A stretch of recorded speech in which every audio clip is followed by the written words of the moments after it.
저는 KMC 뉴욕 창암교회와 UMC 초코나 센터 교회를 동시에 섬기는 김태수 목사입니다. 제가 맡은 본문은 출애굽기 27장입니다. 오늘은 27장 1절로 8절의 말씀을 중심으로 은혜를 나누도록 하겠습니다.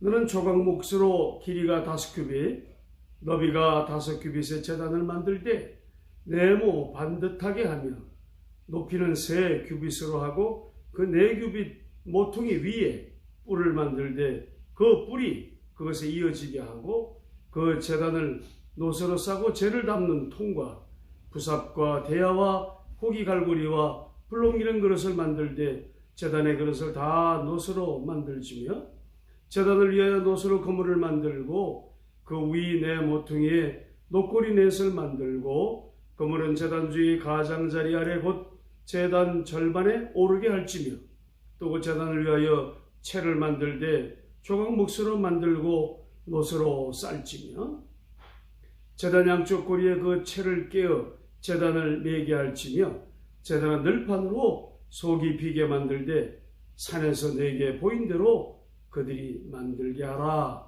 하는 말씀입니다. 출애굽기 27장은 번제단과 생막의 뜰 그리고 등불 관리에 관한 말씀입니다. 오늘은 번제단을 중심으로 은혜와 도전을 나누기를 원합니다. 번제단은 여러분 아시다시피 성막의 동쪽 문을 들어서면 가장 처음 만나는 것입니다.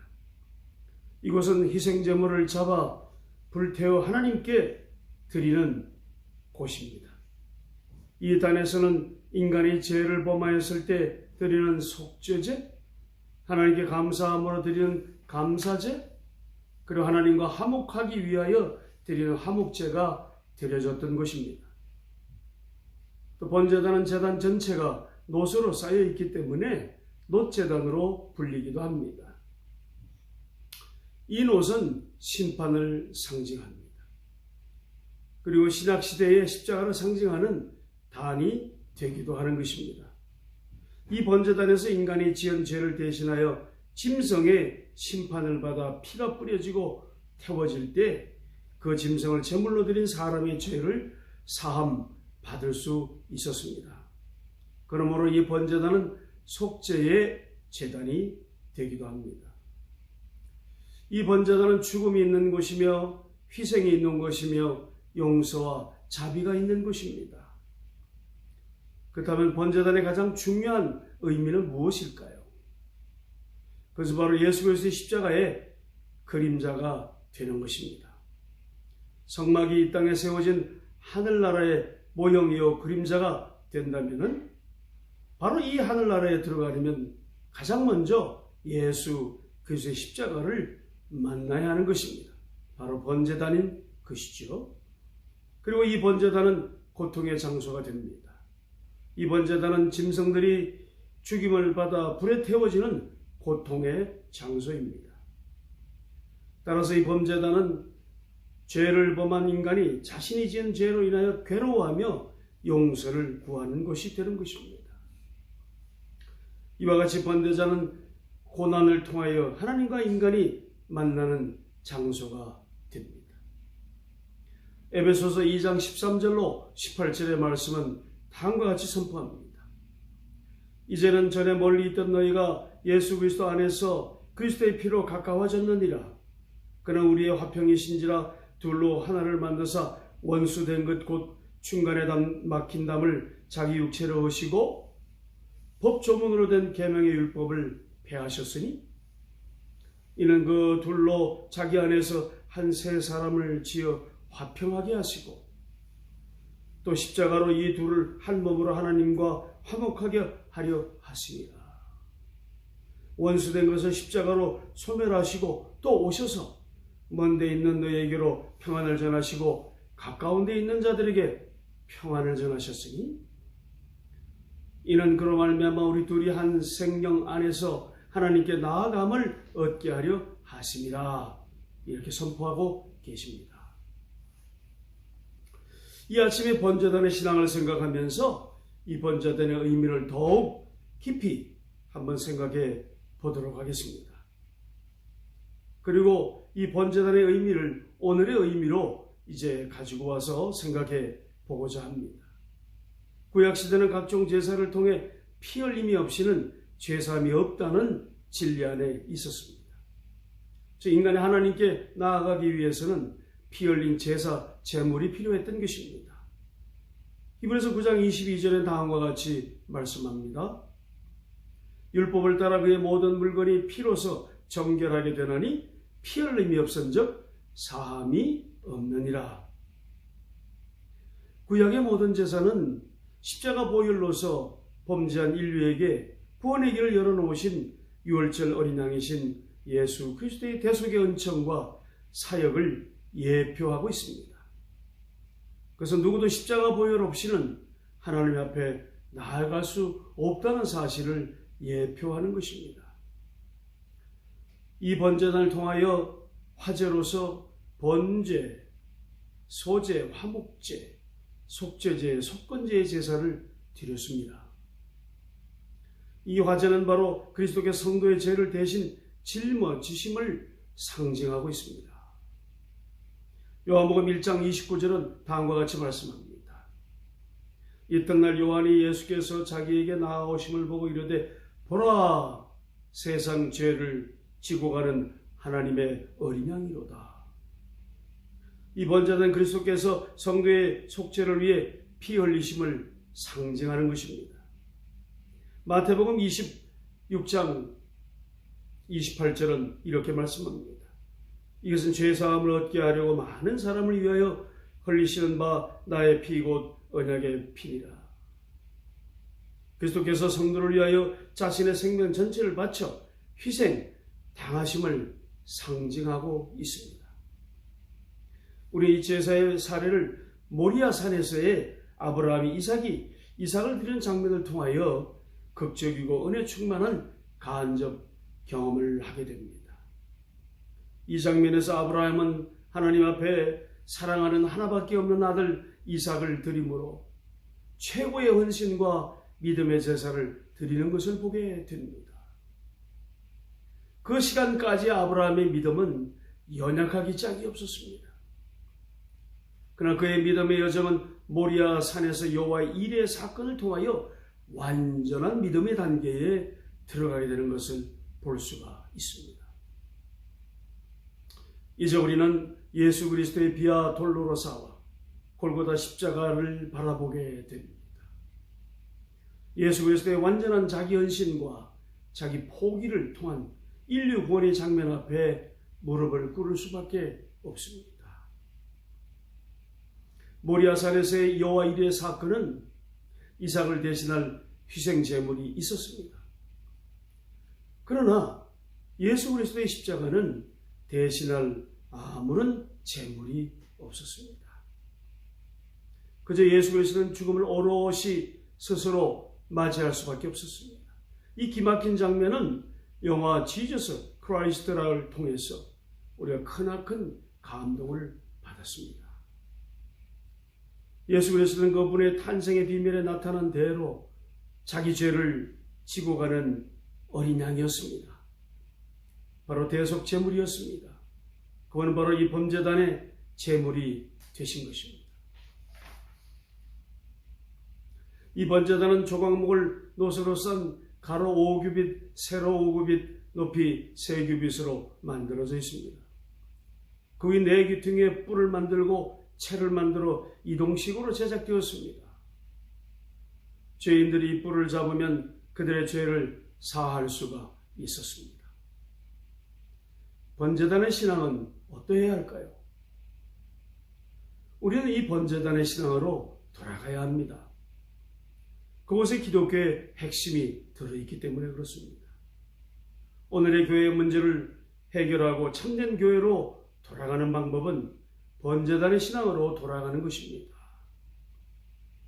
마태복음 27장 51절은 다음과 같이 말씀합니다. 이에 성소 휘장이 위로부터 아래까지 찢어져 둘이 되고 땅이 진동하며 바위가 터지고 예수 그리스도께서 보혈의 피를 흘리심으로 모든 죄를 대신 지시고 속죄의 길, 소망의 길을 열어놓으셨습니다. 뿐만 아니라 이제 우리는 스스로 자기 십자가를 지고 믿음의 길을 묵묵히 걸어가야 하는 것입니다.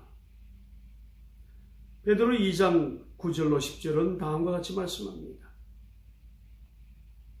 오직 너희는 택하신 족속이요 왕같은 제사장이요 거룩한 나라요 그의 소유된 백성이니 이는 너희를 어두운 데서 불러내어 그의 기이한 빛에 들어가게 하신 자의 아름다운 덕을 선전하게 하려 하십니다. 너희는 전에는 백성이 아니더니 이제는 하나님의 백성이요 전에는 긍휼을 얻지 못하였더니 이제는 긍휼을 얻을지니라. 그렇습니다. 우리는 하나님의 택하신 족속이요 왕같은 제사장이요 거룩한 나라요 소유된 백성이 되는 것입니다. 언제나 하나님의 긍휼 앞에 있음을 우리는 알게 됩니다. 이제 우리는 현재 신학의 시대의 제사로 돌아와야 합니다. 지금의 제사는 구약의 제사의 핵심과 그 내용을 가지고 예수 그리스도께서 열어주신 그 믿음과 제사의 길로 나아가야 하는 것입니다. 신령과 진정으로 제사를 드려야 합니다. 예수께서 그러하신 것처럼 자기 십자가를 지고 그 길을 나아가야 하는 것입니다. 그 길이 바로 순례의 길이 됩니다. 마태복음 16장 24절은 다음과 같이 말씀합니다. 이에 예수께서 제자들에게 이르시되 아무든지 나를 따라 오려거든 자기를 부인하고 자기 십자가를 지고 이렇게 따라오라 말씀하십니다. 이제 기독교는 참으로 진정한 마음의 종교로 돌아가야 합니다. 오늘의 교회는 교회 성장하게 경도된 숫자적 부흥의 시대를 지나서 남은 자들의 내면적 신앙의 성숙과 사랑의 실천을 통한 질적 성장의 시대로 들어가야 합니다. 고대 이스라엘 바벨론 유수의 그발강가 70년에 그 눈물과 회한의 시대를 거치고 남은 자들을 통하여 다시 이스라엘의 성전과 성곽과 그리고 신앙의 혁신을 일으켰던 것처럼 이 시대의 2022년의 시대의 환경 속에서 하나님께서 다시 일으키실 교회와 세상을 붙잡고 우리는 다시금 일어나야 하는 것입니다. 로마서 9장 27절은 말씀하십니다. 또 이사야가 이스라엘에 관하여 외치되 이스라엘 자손들의 수가 비록 바다의 모래 같을지라도 남은 자만 구원을 받으리라. 그렇습니다. 렘넌트, 지금 2022년의 시대 가운데 속한 우리들이 바로 그 남은 자 렘넌트입니다. 우리는 이제 창조적 소수자의 자리로 돌아가야 합니다. 절대 고독의 시간에 들어가서 경건과 사랑의 실천을 통한 하나님의 나라 확장에 쓰임받아야 하는 것입니다. 참으로 본질의 자리로 돌아가야 하는 것입니다. 하나님이 이러한 때에 신령과 진정으로 예배 드리기를 원하십니다. 요한복음 4장 24절은 다음과 같이 말씀하십니다. 하나님은 영이시니 예배하는 자가 영과 진리로 예배할지니라. 우리 남은 자들은 우리 자신을 하나님 앞에 철저히 드리고 믿음의 확신 속에서 나아가야 합니다. 고린도전서 7장 17절은 다음과 같이 말씀합니다. 오직 주께서 각 사람에게 나눠주신 대로 하나님이 각 사람을 부르신 그대로 행하라. 내가 모든 교회에서 이와 같이 명하노라. 하나님께서 남기신 우리 렘넌트는 이제 선교적 교회, 즉 미셔널 처치를 이루고 선교적인 삶, 즉 미셔널 라이프의 주인공이 되어야 한다는 말씀입니다. 이제 재해석된 번제단의 신앙으로 철저하게 확신을 가지고 들어가야 한다는 말씀입니다. 그리고 우리는 부활의 신앙을 가지고 믿음을 실천해야 합니다. 십자가 이외에는 반드시 부활이 있습니다. 십자가상에서 예수 그리스도께서 모든 과정을 맡기시고 내가 세상을 이겼노라 라고 선포하셨습니다. 이 부활의 신앙으로 들어가야 합니다. 어둠을 몰아내고 밝은 빛의 세계를 활짝 하나님께서 열어 제끼신 것처럼 우리는 빛 속에 빛의 자녀로 있어야 하는 것입니다.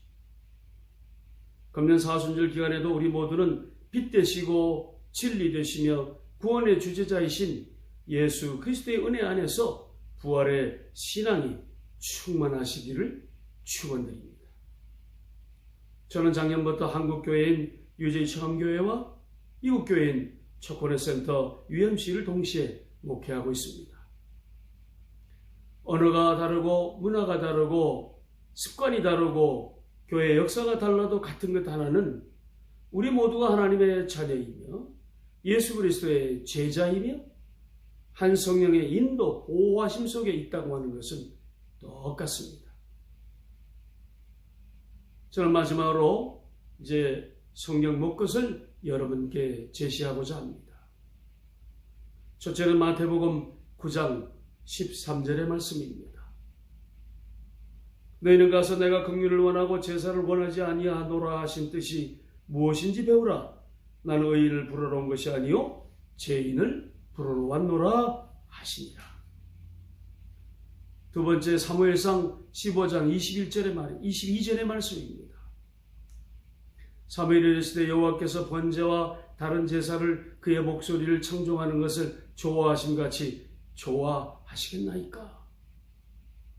순종이 제사보다 낫고 듣는 것이 수장의 기름보다 나으니. 그래서 이제는 순종의 신앙, 들음의 신앙을 가지고 이 땅을 살아가고 교회를 섬기고 철저한 믿음의 신앙인이 되어야 하는 것입니다. 야고보서 2장 26절은 다음과 같이 말씀합니다. 영혼 없는 몸이 죽은 것 같이 행함이 없는 믿음은 죽은 것이니라. 행동하는 신앙, 실천하는 신앙이 되어야겠습니다. 마지막으로 누가복음 4장 18절로 19절의 말씀입니다. 주의 성령이 내게 임하셨으니 이는 가난한 자에게 복음을 전하게 하시려고 내게 기름을 부으시고 나를 보내사 포로된 자에게 자유를, 눈먼 자에게 다시 보게 함을 전파하며 눌린 자를 자유롭게 하고 주의 은혜를 전파하게 하려 하시니라 하였더라. 바로 이 말씀은 우리 남은 자들이 가슴에 새기고 받아서 행해야 할 말씀인 것입니다. 이 사순절 기간을 통하여 더욱 믿음의 확신과 사랑의 실천을 이루시기를 간절히 축원드립니다. 아멘. 기도하겠습니다. 할렐루야. 존귀와 영광을 받으시기에 합당하신 아버지 하나님, 이 사순절 기간을 통해서 뉴저지 교회 아버지 많은 성도들이 함께 말씀을 듣고 또 묵상하고 찬양하며 새로워지고자 하는 이 노력을 하나님 축복하여 주옵소서. 우리 모든 성도들과 교회들이 참으로 이 땅 가운데 남은 자의 귀한 사명의 자리에 들어가게 하시고 새롭게 해석된 번제단의 신앙으로 이제 교회를 새롭게, 세상을 새롭게 변화시키는 주인공이 되게 하여 주옵소서. 존귀하신 예수 그리스도로 감사하며 기도 올리옵나이다. 아멘.